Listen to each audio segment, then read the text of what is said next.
Hi welcome to real estate channel. Mumbai highway చాలామంది పెట్టుబడి పెట్టడానికి బాగా చూజ్ చేసుకునే ప్లేస్ ఒకటి ముంబై హైవే. ఇది ఓఆర్ఆర్ ఎగ్జిట్ నెంబర్ 3 పటాన్చెరు. ఎందుకు దీన్ని ఎక్కువగా చూజ్ చేసుకుంటారనే కోణంలో చూసుకున్నట్టయితే మనకు ఏదైతే ఫైనాన్షియల్ డిస్ట్రిక్ట్ కనెక్టివిటీ నుంచి కనుక చూసుకున్నా, హైటెక్ సిటీ నుంచి కనెక్టివిటీ చూసుకున్నా కానీ ముంబై హైవే చాలా దగ్గరగా ఉంటుంది. అండ్ అది ఓఆర్ఆర్ ఎగ్జిట్ నెంబర్ 3 మనకు ఏదైతే గచ్చిబౌలి ఉందో ఓఆర్ఆర్ ఎగ్జిట్ నెంబర్ 1, 2 వచ్చేసి మనకు కొల్లూరు వస్తుంది, 3 వచ్చేసి ముంబై హైవే పటాన్చెరు వస్తుంది అనమాట.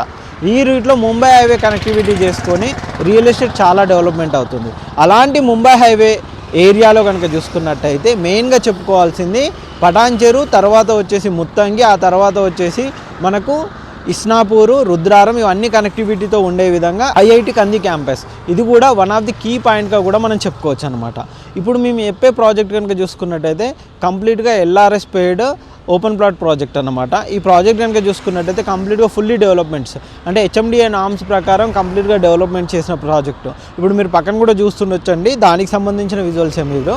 ఈ ప్రాజెక్ట్ కనుక చూసుకున్నట్టయితే మనకు బ్లాక్ టాప్ రోడ్స్ కానీ ఇన్సైడ్ కనుక చూసుకున్నట్టయితే చిల్డ్రన్ ప్లే ఏరియా, పార్క్స్, అంతేకాకుండా మనకు వచ్చేసి వాటర్ ట్యాంక్ ఇవన్నీ కూడా కంప్లీట్ చేశారనమాట. స్ట్రీట్ లైట్స్, రోడ్స్ ఇవన్నీ కూడా కంప్లీట్ చేశారు. ఈ ప్రాజెక్ట్ మెయిన్గా చెప్పాలి అని అంటే ఏదైతే మనకు ముంబై హైవే నుంచి కనుక చూసుకున్నట్టయితే జస్ట్ 1.5-2 కిలోమీటర్స్ ఉండే విధంగా ఐఐటి కంది క్యాంపస్